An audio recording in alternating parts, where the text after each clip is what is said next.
సంఘ స్థాపకులైన గురునాథమన్నయ్యకి, పాస్టర్ గారికి నా హృదయపూర్వక వందనాలు చెల్లించుకుంటున్నానండి. కూడి వచ్చిన విశ్వాసులందరికీ నా హృదయపూర్వక వందనాలు చెల్లించుకుంటూ పాటలు పాడుకుని దేవుని నామాన్ని మహిమపరచుకుందాం.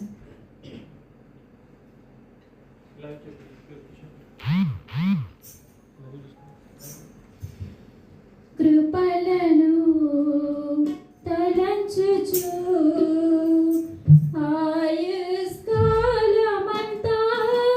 ప్రభుని కృతజ్ఞతతో స్తుతింతుం. ఆయుష్కాలమంతా ప్రభుని కృతజ్ఞతతో స్తుతింతుం. కృపలను తలంచుచు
ప్రభుని